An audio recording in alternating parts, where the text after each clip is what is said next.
எல்லோருக்கும் வணக்கங்க. நான் பாரம்பரிய ஜோதிடர் பா. ரவிக்குமார். இப்போ நாம் பார்த்துக்கிட்டு இருக்கக்கூடிய ஒரு தலைப்பு பார்த்திங்கன்னா, பங்குனி மாதத்துக்கு உண்டான மாத பலன்களை பற்றி தான் இந்த காணொலியில் பார்த்துட்ருக்குறோம். அதாவது இந்த விசுவாவசு வருடத்துடைய கடைசி மாதம்னு சொல்லக்கூடிய பங்குனி மாத பலன்கள். அப்போ நிகழும் மங்களகரமான விசுவாவசு வருடம் பங்குனி மாதம் 1ஆம் தேதி, அதாவதுன்றது பார்க்கும்போது ஞாயிற்றுக்கிழமை. ஆங்கிலத்துக்கு சொல்லணும் அப்படின்னா 15ஆம் தேதி மார்ச் மாதம்தான் இந்த பங்குனி மாதம் 1ஆம் தேதி பிறக்கப்படுது. அதுவும் பார்த்திங்க அப்படின்னா திருவோண நட்சத்திரம் 1ஆம் பாதத்தில், மகர ராசியில், மீன லக்னத்தில், அது போக பார்த்தீங்கன்னா சந்திரனுடைய திசையில் 281 டிகிரியில் தான் இந்த மாதம் பிறக்கப்படுதுங்க. பொதுவாகவே பார்த்திங்கன்னா இந்த விசுவாவசு வருடத்துடைய கடைசி மாதம் அப்படின்றது இந்த மாதத்தோட வருஷமும் முடியுது, மாதமும் முடியுது. அப்போ இந்த மாதிரி தருணத்தில், அதாவது மேச ராசி முதல் மீன ராசி வரை பிறந்தவங்களுக்கு இந்த பங்குனி மாதம் என்னென்ன மாற்றங்களை கொடுக்க போகிறாரு அதை பற்றி தான் கொஞ்சம் ஆதாரப்பூர்வமாக இந்த காணொலியில் பார்த்துட்ருக்குறோம். மிதுன ராசி நேயர்களே, மிதுன ராசியில் பிறந்த உங்களுக்கு பொதுவாக இந்த பங்குனி மாதம் எந்த மாதிரியான ஒரு மாற்றங்களை கொடுக்க போகிறார் அப்படின்னு பார்த்தீங்கன்னா, பொதுவாக இந்த விசுவாவசு வருடத்துடைய கடைசி மாதம் பங்குனி மாதம். ஏன்னா இந்த பங்குனியோட இந்த வருஷமும் முடியுது, இந்த மாதமும் முடியுது. அடுத்தது புத்தாண்டு, தமிழ் புத்தாண்டு பிறக்குது.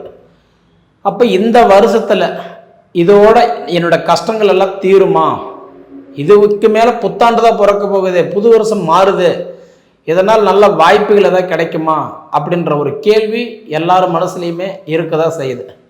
அதுவும் புதன், உங்கள் ராசிக்கு அதிபதி புதன் பகவான் பேச்சு திறமை கொண்டவர், ஞானக்காரகன். மற்றவங்க சிந்திக்கிறாங்களே இல்லையோ, நீங்கள் ஒரு படி மேலே போய் கொஞ்சம் சிந்திப்பீங்க.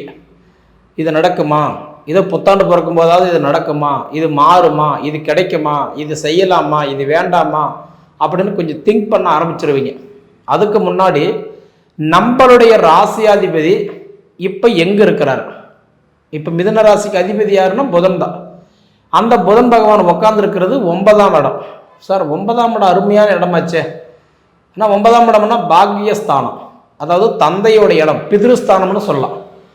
அப்போ பாக்கியஸ்தானமாச்சு, நல்லதை தானே கொடுப்பாரு அப்படின்னு நீங்கள் நினைக்கலாம். ஆனால் கண்டிப்பாக அது ஆப்போசிட்டாக நடந்துட்டு இருக்குது. காரணம் என்ன, உங்களுடைய ராசியாதிபதி புதன் பகவான் வக்கரத்தில் இருக்கிறார். ஒரு மாதமாகவே அவர் வக்கரத்தில் இருக்கிறார். அதனால் நிறைய போராட்டம், நிறைய மனக்கவலைகள், மனக்குழப்பங்கள், நிறைய போராட்டம், கருத்து வேறுபாடு. கிட்டத்தட்ட எனக்கு தெரிஞ்சு சொல்லணும் அப்படின்னா தாய் தந்தைகளுக்குள்ளார சங்கடம், மனைவி மக்களுக்குள்ளார கண்டிப்பாக மனக்குழப்பம், தொழிலில் சில பல குழப்பம், நிறைய பேருக்கு வேலை பறி போயிருக்கும், வேலையில் சிக்கல் கொடுத்துருக்கோம், வேலை செஞ்சுக்கிட்டு இருப்போம் ஆனால் சரியான சம்பளம் இல்லாமல், வருமானம் இல்லாமல், மாடு கறக்க போன குடிக்க கரெக்டாக போன மாதிரி கிட்டத்தட்ட ஒரு மாதமாக இந்த புதன் வக்கரத்தில் போனதுனால அது உங்களுக்கு கொஞ்சம் கஷ்டமாக தான் இருந்தது. சரிங்களா? அப்போ இந்த புதன் பகவான் எப்போ வக்கரம் நிவர்த்தி அடைகிறாரு அப்படின்னு பார்த்தீங்கன்னா, இந்த உடைய கட்டான்றது பங்குனி மாதம் 7ஆம் தேதி புதன் பகவான் வக்கரம் நிவர்த்தி ஆகிறார். வேற வீட்டுக்குன்னா மாறுறாரான்னு கேட்டால் இல்லை, கும்பராசியிலே வக்கரம் அடைஞ்சார், கும்பராசியில் வக்கரம் நிவர்த்தி ஆகிறார். அப்போ கும்பராசியில் இருக்கக்கூடிய புதன் வக்கர நிவர்த்தி அடைஞ்சிட்டாருன்னா 7ஆம் தேதிக்கு மேலே 27ஆம் தேதி வரைக்கும், அதாவது 20 நாள் சூப்பராக இருக்கும். ஏன்னா 9ஆம் இடம் இல்லைங்களா, பாக்கியஸ்தானம், புத்திர பாக்கியம், திருமண பாக்கியம், வாழ்வாதாரம், வளர்ச்சி, கடன் பிரச்சனை தீர்றது, இண்டிவிஜுவலான கேள்விகளுக்கு எல்லாமே நல்ல ஒரு சப்போர்ட் பண்ணக்கூடிய இடம் தான் 9ஆம் இடம். மனசில் நிறைய கேள்விகள் இருக்கும், நிறைய எதிர்பார்ப்புகள் இருக்கும். அந்த எதிர்பார்ப்புகள் எல்லாம் சரிப்படுத்தக்கூடிய இடம் தான் இந்த 9ஆம் இடம். ஏன்னா ஒரு கிரகம் 9ஆம் இடத்துல போய் உட்காரும் போது நல்லது தான் பண்ணுவார். அதுதான் பாக்கியஸ்தானம்னு சொல்லுவாங்க. கண்டிப்பாக உங்களுக்கு 7ஆம் தேதினா முதல் ஒரு 7 நாளைக்கு தான் நல்லா இல்லை, முதல் ஒரு வாரம் நல்லா இல்லை. அந்த ஒரு வாரத்துக்கு பிறகு பார்த்தீங்கன்னா கண்டிப்பாக நல்லா இருக்கும், சூப்பராக இருக்கும், நீங்கள் பயப்பட வேண்டியதே இல்லை. சரிங்களா? அதனால் எனக்கு தெரிஞ்சு கஷ்டம் குழப்பம் இருக்க தான் செய்யுது.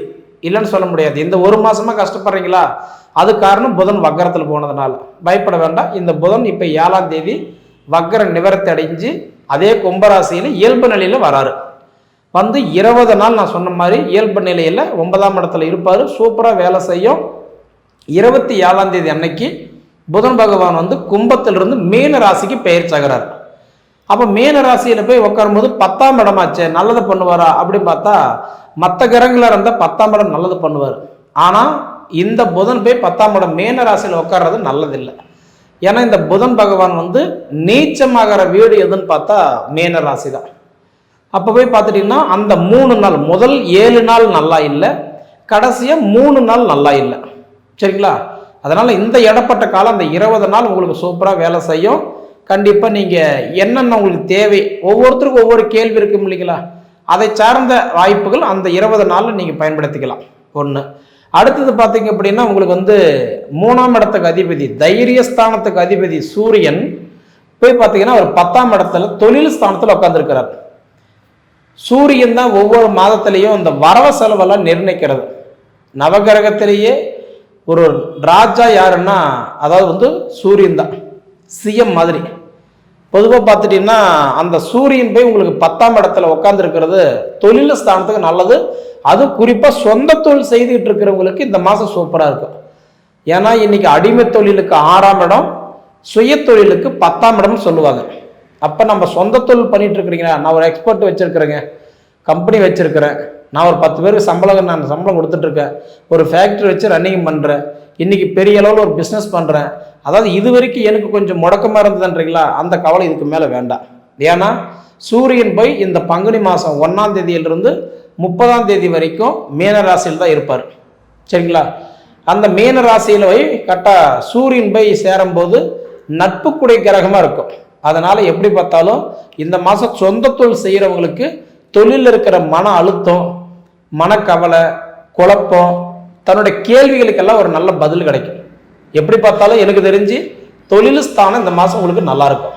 சரிங்களா? அடுத்தது பார்த்துட்டிங்க அப்படின்னா உங்களுக்கு புத்திரக்காரகன் யாருன்னா சுக்கிரன் தான். அப்போ அந்த புத்திரக்காரகன் வந்து இப்போ உங்களுக்கு எங்கே உட்காந்துருக்கிறாருன்னா 10ஆம் இடத்துல, அதாவது வந்து மீன ராசியில் உட்காந்துருக்கிறார். இது நல்லது தான். எது வரைக்கும்னா 11 நாளைக்கு. ஏன்னா 11 நாளைக்கு, அதாவது சுக்கிரன் வந்து பார்த்தீங்க அப்படின்னா உச்சத்தில் இருப்பார். இன்னைக்கு மீன ராசியில தான் சுக்கிரன் வந்து உச்சம் அடைகிறார். உச்சம்னாவே அதிர்ஷ்டம். 100 டிகிரியில் இருக்கக்கூடிய கிரகம் 200 டிகிரிக்கு போய் ஒரு நல்லது பண்ணுவார். அதனால எப்படி பார்த்தாலும் சுக்கிரன் போய் உங்களுக்கு 10ஆம் இடத்துல மீன ராசியில் வந்து 11 நாள் உச்சத்தில் இருக்கிறது. இந்த மாதிரி நேரமெல்லாம் எதுக்கு நல்லா இருக்கும் அப்படின்னா தொழில் ஆரம்பிக்கிறதுக்கு நல்லது. ரெண்டாவது பார்த்தோன்னா அந்த வண்டி வாகனம் எடுக்கிறது மாத்துறதுக்கு நல்லது, புதுப்பிக்கிறதுக்கு நல்லது. பொதுவாக ஒரு விஷயத்தை செய்யலாம் நீங்கள் நினச்சிங்கன்னா இந்த மாதிரி டேட்டில் ஆரம்பித்தா கண்டிப்பாக நல்லாயிருக்கும். அப்போ அடுத்தது வந்து 11ஆம் தேதிக்கு மேலே 12ஆம் தேதி அன்னைக்கு என்ன பண்ணுறாருன்னா உங்களுக்கு அந்த சுக்கிரன் போய் மீன ராசின்றது மேச ராசிக்கு வந்துடுவார். அப்போ 11ஆம் இடம் லாபஸ்தானத்துக்கு வந்துடுவார். அதனால் எப்படி பார்த்தாலும் உங்களுக்கு வந்து புத்திரக்காரகன் போய் உங்களுக்கு 10ஆம் இடம் 11ஆம் இடத்துல இந்த மாதம் வர்றதுனால ரெண்டுமே உங்களுக்கு நல்லா இருக்கும். அதனால இந்த வண்டி வாகனம் வாங்குறது, புதுப்பிக்கிறது, ஆல்ட்ரேஷன் பண்ணுறது, இந்த வீட்டுக்கு தேவையான ஆடம்பர அத்தியாவசிய பொருட்கள் வாங்குறது, பொதுவாக ஒரு விஷயத்தை நம்ம வந்து செய்யறது, இந்த மாதிரி விஷயமெல்லாம் நமக்கு கண்டிப்பாக கை கொடுக்கும். சரிங்களா? அதனால குழப்பமெல்லாம் வேண்டாம். எனக்கு தெரிஞ்சு மிதுன ராசிக்காரங்களுக்கு இதுக்கு மேலதான் ஒரு நல்ல நேரமே வந்திருக்குதுன்னு சொல்லுவேன். அதுக்கு காரணம் புதன் வந்து முதல்ல வக்கர நிவர்த்தி ஆகிறாரு, அது ஒரு விஷயம் நல்லது. அதே மாதிரி வந்து சுக்கிரன் வந்து 10ஆம் இடத்துல உச்சத்தில் இருக்கிறாரு, லாபஸ்தானத்துக்கு வராரு, இது ஒரு வகையில நல்லது. சூரியன் போய் 10ஆம் இட தொழில் ஸ்தானத்தில் உட்கார்ந்து இருக்கிறது நல்லது. இதையெல்லாம் தாண்டி இன்னொரு விஷயம் என்னன்னா உங்க வீட்டில் இருந்த குரு பகவான் வந்து வக்கரத்தில் இருந்தார். எப்ப தெரியுங்களா? டிசம்பர் மாதம் 7ஆம் தேதி 2025 டிசம்பர் 7ஆம் தேதி குரு பகவான் வக்கரத்துக்கு போனார். அப்போ டிசம்பர் மாதம் 7ஆம் தேதியிலிருந்து இந்த மார்ச் மாதம் 11ஆம் தேதி வரை கிட்டத்தட்ட 94 நாள் எனக்கு தெரிஞ்சு மிதுன ராசிக்காரங்க நிறைய கஷ்டப்பட்டுட்டீங்க. இதில் 4 விஷயம் கண்டிப்பாக சொல்கிறேன் நடந்திருக்கும். கடன் பிரச்சனை கண்டிப்பாக நடந்திருக்கும், குடும்பத்தில் நிம்மதி சந்தோஷங்கள் பறி போயிருக்கும், வளர்ச்சி இல்லாமல் வாழ்வாதாரம் நல்லா இல்லாத குழப்பத்தில் இருந்திருப்பீங்க. ஏன் நிறைய பேருக்கு வேலை கூட பறி போயிருக்கும். இதையெல்லாம் தாண்டி ஒரு சிலருக்கு இந்த ஹெல்த் பிரச்சனை எல்லாம் கொடுத்துருக்கோம். 1 மாதம் கஷ்டப்பட்டு இருக்கிறீங்கன்னா அதுக்கு காரணம் புதன் வந்து வக்கரத்துக்கு போனதுனால. 3 மாதம் கஷ்டப்பட்டுட்டு இருக்கீங்கன்னா அதுக்கு காரணம் குரு வக்கரத்துக்கு போனதுனால. ரெண்டுமே இதெல்லாம் மாறிடுச்சு. இதுக்கு மேலே அந்த தொல்லை உங்களுக்கு இல்லை. இதுக்கு மேலே உங்களுக்கு நல்ல வாய்ப்புகள் இருக்குது.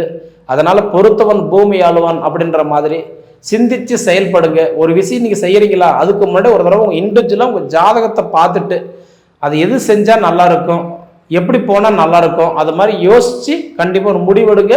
கண்டிப்பாக உங்களுக்கு நல்லாயிருக்கும். அடுத்தது உங்களுக்கு செவ்வாய் பகவானும் உங்களுக்கு நல்ல நிலைமையில் இருக்கிறார். அதனால் அந்த கடன் பிரச்சனையெல்லாம் உங்களுக்கு அந்தளவுக்கு இந்த மாதம் இருக்காது, சீராகவே இருக்கும். உடல் உபாதிகள் ஓரளவுக்கு சீராக வச்சுக்குவார். பொதுவாக கவனமாக இருக்க வேண்டியது என்ன அப்படின்னா, மற்றவங்க விஷயத்தில் இன்வால்வ் ஆகிறத மட்டும் கொஞ்சம் தள்ளி வச்சுக்கோங்க. ஏன்னா நல்லது போனால் கூட பொல்லாப்புன்ற பேர் தான் வரும். சரிங்களா?